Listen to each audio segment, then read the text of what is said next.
정남아, 돈 주고 뭐 쪽보라도 사야 되나? 미국 변호사 출신인 방송인 로버트 할리. 그는 1970년대 말 처음 한국에 왔습니다.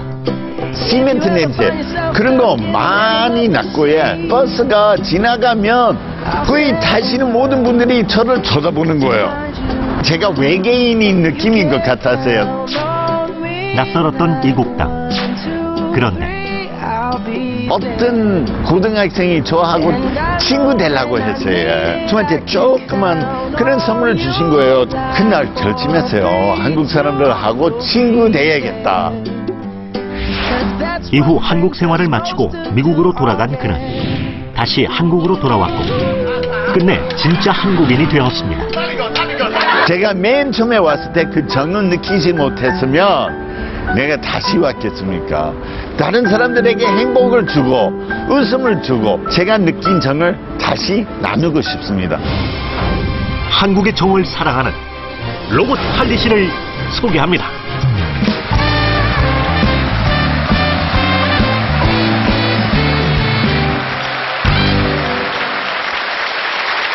어서 오세요. 네, 반갑습니다. 반갑습니다. 네. 우리 로버트 할리 씨를 보면 참 기분이 좋아요. 아, 그래요? 왜냐하면 네. 기분 나쁘시면 안 돼요. 아, 그러니까요. 네. 근데 왜 좋은가 이유를 생각해 봤더니 언제나 웃는 얼굴이시고 예. 그리고 아무리 봐도 정말 잘생긴 얼굴이에요. 아, 네. 그래요? 네, 그런 얘기 처음 듣죠? 네, 처음 들었습니다. 네. 그런데 본업이 국제 변호사시잖아요. 아, 맞죠? 옛날에 그랬어요. 근데 옛날에. 왜 그 좋은 직업을 그만두셨냐고요? 왜 안 하세요? 아니, 그거 얼마나 지루한 직업인지 아세요? 재미없어요. 재미가 네, 없어요? 재미없어요. 그럼 요즘에 그 방송, 역시 하시는 방송이 재밌어요? 네, 훨씬 더 재미지요. 오늘 그러면 하실 얘기가 이 무슨 정에 관한 얘기일 것 같아요. 그런데 강연 주제가 나왔는데, 오늘 주제는 제가 얘기하는 것보다 로버트 할리 씨가 얘기하는 게 훨씬 더 느낌이 살 것 같아요. 아, 자, 그래요? 오늘 강연 주제가 뭐죠? 정 때문이라, 예. 여러분, 박수를 청해서 들어보겠습니다. 네. 네, 부탁합니다.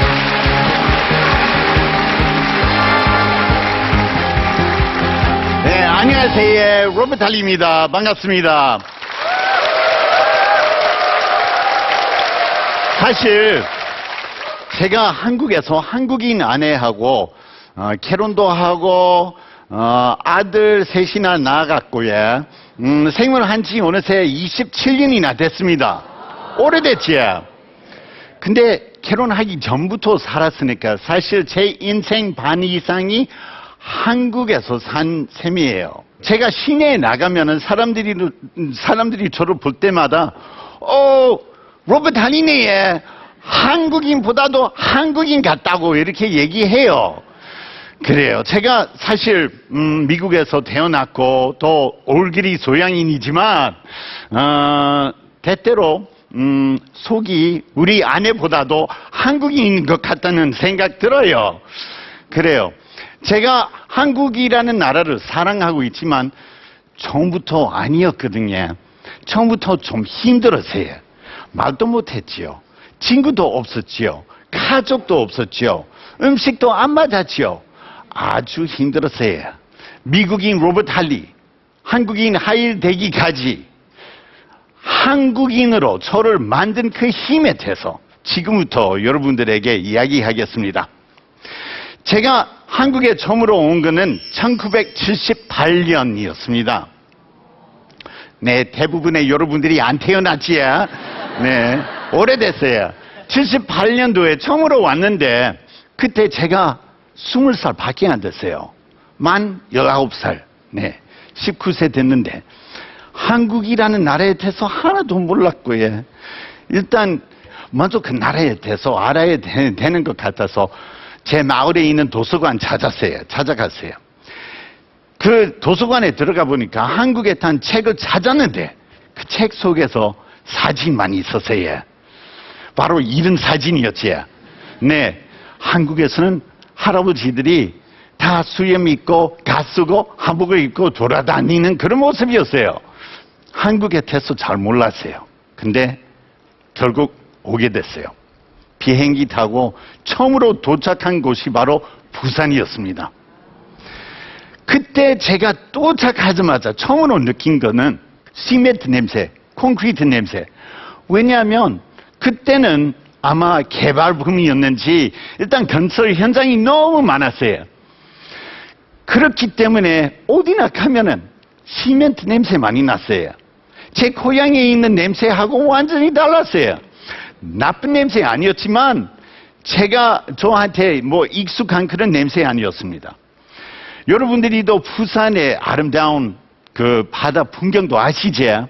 처음으로 그 아름다운 바다를 봤는데 진짜 아름다웠어요. 근데 바다 냄새, 그거는 내륙 지방 출신인 저에게 또 익숙되지 않아서 조금씩 좀 그랬거든요. 마음이 많이 불안했어요. 때때로 고향 가고 싶은 마음이 생겼습니다. 그리고 또 외국인 친구들이랑 시내에 나가면은 사람들이 계속 쳐다봤어요. 쳐다보고 또 특이한 거는 정류장에서 우리 버스 정류장, 버스를 많이 타는데 버스 정류장에서 그 버스를 기다리면서 버스 지나갈 때마다 타는 사람들이 계속 우리를 쳐다봤어요. 여기 버스라면 모든 사람들 끊임없이 계속 우리를 쳐다봤어요. 그래서 제가 그 친구한테 얘기했는데 옆에서 있는 외국인 친구한테 야, 사람들이 우리를 왜 쳐다보고 있나? 진짜 이상하다. 우리도 쳐다볼까? 소용없었어요. 네, 그래요. 그래서 마음이 진짜 좀 불안했고 친구 없었으니까 외로웠고 말도 안 통했지요. 음식도 안 맞았지요. 제 고향에 돌아가고 싶은 생각뿐이었어요. 며칠 있다가 제가 부산에서 대구에 옮기게 됐습니다. 거기서 생활한 지 한 2, 3일 됐는데 어느 날 어떤 고등학생 만났습니다. 그 학생이 친해지려고 했는지 저에게 쬐끄만한 이쁘게 포장한 선물을 줬어요. 그 학생이 주자마자 집에 가서 봐라고, 지금 뜯어보지 말고 집에 가서 보세요 해가지고 도망갔어요. 그래서 제가 너무나 놀랐어요. 아니, 생일도 아닌데 이 학생이 저한테 왜 이런 선물 줬을까? 생각만 하고 집에 가서 뜯어봤어요. 그 학생 이름이 이상명이었습니다. 그 상자를 딱 보니까 상자 속에 있는 거는 바로 이름 붙어 있는 명찰이었습니다. 그 당시에 고등학생들이 명찰 이렇게 차고 다녔잖아요. 그죠? 그러니까 그 학생이 제 이름 새겨준 그런 것도 줬어요. 특이한 거는 그 학생이 저를 위해서 한국 이름도 만든 거예요. 할리하고 비슷하니까 자기 이름은 상명이었으니까 상자 붙었고요. 자기한테 제가 형이었으니까 형자도 붙었어요. 허상형. 네. 그 이름이 있었어요. 너무나 놀랐어요. 그 옆에도 메모지가 있었거든요. 메모지를 보니까 할리, 이제 한국에서 생활하면서 한국에 있는 모든 사람들하고 특히 저하고 친하게 지내달라는 그런 부탁이었어요. 감동받았습니다. 그리고 마음속으로 제가 이런 건 느꼈거든요. 내 인생에 처음으로 한국인 친구 생겼다는 거예요. 한국 사람한테서 처음으로 정을 느끼게 됐습니다. 제가 그 뒤에 이상명도 자주 만났죠. 매일마다 그 학생이 저한테 전화 걸었어요. 늦은 밤에 전화 걸어서 한국어 단어 한 가지씩 매일마다 한 가지 자기가 알려준 거였어요. 그 학생 덕분에 제가 한국말 조금씩 배웠거든요. 네, 그래요. 2년 동안 한국에서 생활하면서도 많은 친구들을 사귀었어요. 이름이 다양합니다. 호용환, 김동규, 김경태, 신상용 아주 많아요. 네. 근데 그 친구들이 그동안 2년 동안 저에게 정도 보여주고 큰 도움 많이 준 친구들이었습니다. 근데 결국 2년 지나서 제가 미국으로 가게 됐습니다. 사실 제 꿈은 변호사였습니다. 그래서 제가 대학교 들어가게 됐는데 대학교에서 그 정치외교학과를 전공했고요. 한국어를 부전공했습니다. 열심히 공부하면서 제가 학교 등록금을 만들기 위해서 아르바이트까지 했어요. 무슨 아르바이트냐? 주사기를 만드는 공장 다녔습니다. 그 공장에서도 이상하게 근무하는 사람 중에 한국 사람이 아주 많았습니다. 그래서 저를 위해서 많이 해주셨습니다. 김치도 만들어 주셨어요. 그래서 그 선물로 받은 김치를 제가 너무 그거 받고 나서 행복했거든요. 그거 들고 집에 들어갔어요.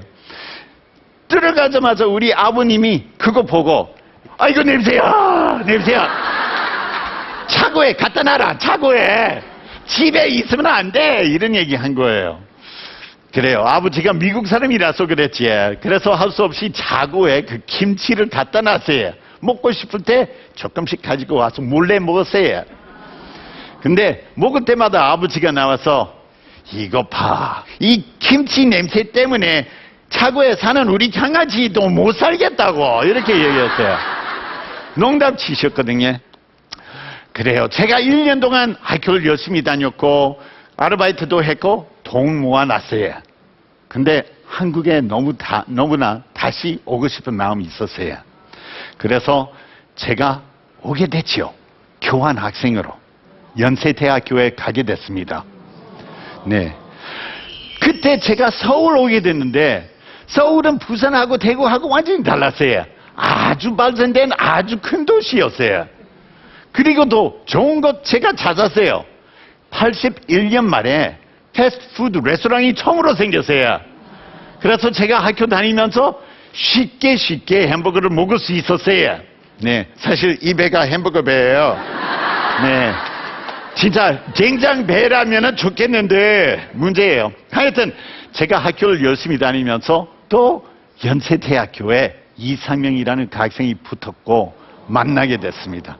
그리고 또 같은 과를 다니는 친구도 많이 생겼고 행복하게 지냈습니다. 학교를 다니면서 어느 날 배가 아파졌어요. 너무나 아파졌어요. 제가 걱정했어요. 무슨 일인가? 병원 찾아갔습니다. 의사가 저를 검사해 보니까 갑자기 얘기하세요. 맹장염인 것 같다. 수술 바로 해야겠다. 이런 얘기 하셨어요. 또 크게 걱정하게 됐어요. 가족도 없는데 타국에서 어떻게 수술 받을 수 있나? 진짜 저를 지켜줄 사람이 어디 있겠나? 걱정했어요. 수술 받으면서 이삼명이라는 그 친구가 제 과 친구들에게 얘기했고 자기들이 다 병원 찾아왔어요. 자기들이 어떻게 해서 그 스케줄 짜가지고요. 교대로 저를 지켜봐 줬어요. 병실 지켜주고 간호도 해주고 많이 해줬어요. 제가 얼마나 고마웠는지 몰라요. 그때도 한국 친구들의 정을 느꼈습니다. 열심히 공부하다가 여름 방학 됐어요. 친구 몇 명이 자기 집에 초대를 했어요. 그래서 시골에 사는 한 친구 집 찾아갔어요. 시골 가보니까 그 친구의 부모님이 저를 위해서 많이 이렇게 해주셨거든요. 밥도 해주셨지요. 과일도 깎아주고 반찬도 많이 해주시고 와, 그 집에서 얼마나 잘 먹었는지 몰라요. 근데 너무 많이 먹다 보니까 나중에 어떻게 속이 안 좋았지? 친구한테 물었어요. 화장실 어딘데? 그 친구가 설명했어요. 대문 앞에 있다. 바깥으로 가세요. 대문 봤어요. 그 옆에 벽 있고 화장실 없어요. 다시 집에 들어가서 친구한테 또 물었지요. 화장실 어디 있는데? 그거 바로 대문 앞에 있다니까. 또 찾아갔어요. 옆에 아무것도 없는데 이쪽 보니까 헛간처럼 생긴 그런 건물이 있었고 그 안에 소 한 마리 있었고 땅에 무슨 구멍 같은 거 있었어요. 그래서 집에 들어가서 아니 다른 거 없는데 헛간처럼 생긴 그 뭐 소 한 마리가 있는 그 건물이 있는데 땅에 무슨 구멍 있고 친구가 얘기했어요. 그거는 변소다. 제가 아니 거기 어떻게 해요? 문도 없어요. 자기가 여기 시골인데 볼 사람도 없다. 그래서 제 인생의 처음으로 소 한 마리 앞에서 볼일 봤어요. 나중에 그날 밤 됐는데 너무나 더웠어요. 더웠으니까 친구가 저보고 목욕하러 가자고 했어요. 그래서 준비하고 비누도 준비했고 타올도 준비했고 조그마한 그런 오토바이 타고 뭐 시골길로 갔어요. 제가 따라가면서 계속 머릿속에서 이런 생각 들었어요. 이런 시골 속에서 목욕탕이 있겠나? 밤 11시에 목욕탕 하겠나? 네, 걱정만 했는데 그 친구가 무슨 진짜 어두운 길로 갔어요. 다리 건너갔다가 갑자기 오토바이 세웠어요. 그리고 자 따라와 해가지고 그 다리 밑으로 우리가 내려갔습니다. 갑자기 친구가 저 보고 야 할리야 옷 다 벗어라 이런 얘기 했어요. 제가 어떻게 여기 바깥인데 사람이 보면 어떻게 여기 왜 옷 벗어? 아 여기는 목욕탕이다. 강물에 우리가 목욕하면 아무도 안 보인다. 여기 시골인데 아무도 안 본다고. 걱정하지 말라고. 그래요. 제 인생에 처음으로 다리 밑에서 옷 다 벗었어요. 그래요. 그때도 한국 사람들의 정은 느꼈습니다. 제가 같이 2, 3명하고 학교를 다니다가 미국 들어가게 됐습니다. 그리고 더 열심히 공부했지요. 공부하고 나중에 제가 변호사 자격증도 얻었습니다. 한국에 다시 오고 싶은 마음도 생겼고 또 오게 됐습니다. 그리고 제 아내 만나게 됐습니다. 네. 사실 제가 옛날에 변호사 되기 전에 선교사로 처음으로 왔을 때 우리 와이프 살던 집 바로 옆집에서 살았어요. 네. 옆집에서 살았는데 그래서 알았거든요. 근데 어떻게 해서 서울에서 생활하면서 그 옆집 아가씨도 만났어요. 야, 옆집에서 사는 그 여자 아닌가? 얘기하고 또 갑자기 또 친해졌지요. 그 여자하고 사실 친구하기로 했어요. 그때도 제가 한국 사람하고 결혼할 거라고 생각 하나도 안 했거든요. 근데 자주 만나보면은 문제돼요. 제가 농담하는 편이거든요. 농담 자주 하니까 그 여자가 너무나 잘 웃어주고 그리고 너무 매력적인 미소 있었거든요. 지금은 27년 뒤에 없어졌지만 네, 그 당시에 있었어요. 네, 아 그래요. 제가 결국 그 여자한테 반해가지고 결혼하기로 결심했습니다. 부모님한테 고백을 했어요. 한국에서 사랑하는 여자가 있다. 결혼하고 싶다. 허락해달라고 이렇게 부탁을 했습니다. 근데 우리 어머님이 완전히 터졌어요. 안 된다. 네가 진짜 선교사로 한국 갔다가 또 와서 또 나중에 학생으로 갔다가 또 와서 또 변호사로 갔다가 한국 사람하고 결혼하면 영원히 안 오겠네. 안 된다. 아주 크게 반대하셨지만 제가 끝까지 어머님 내가 마음 먹었으니까 진짜 한국에 와서 같이 결혼식 그거 올릴 때 같이 있어야 돼. 그래서 결국 제 부모님이 오시게 됐습니다. 그리고 사진에서 나온 것처럼 우리 어머님이 한복도 입으셨어요. 그 뒤에 우리가 아주 행복하게 살았지요.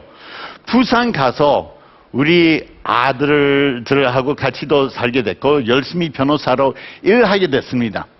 근데 어느 날 이상한 연락 왔습니다. 바로 KBS였어요. 네, KBS에서 그 당시에 외국인 장기 자랑 그런 프로그램 만들고 있었는데 저한테 부탁을 했어요. 한번 나와달라고 했어요. 94년도였거든요. 옛날 94년도 바로 이 자리, 이 스튜디오에서 제가 처음으로 방송 출연했습니다. 재미있었어요. 사실 변호사라는 직업이 심심해요.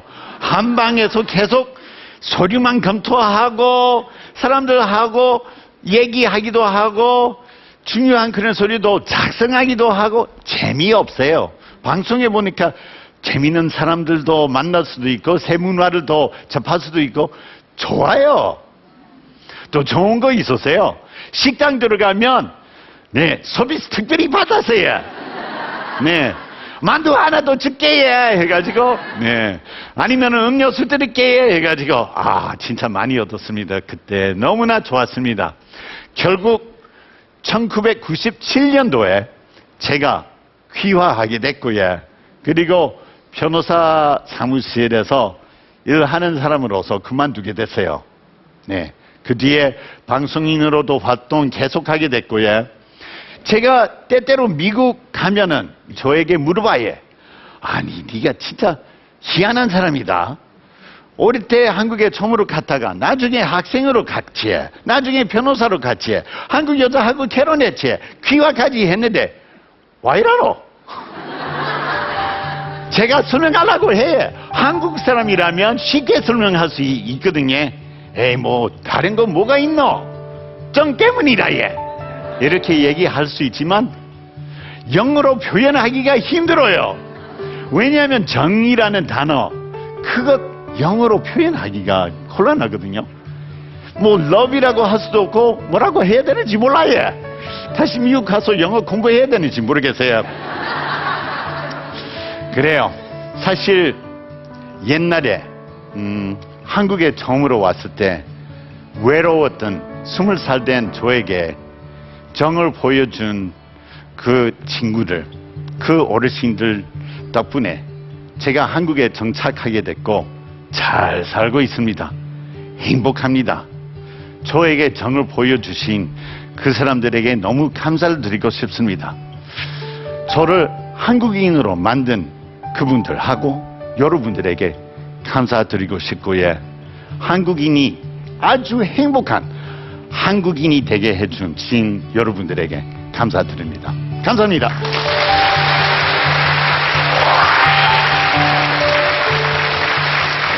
잘 들었어요.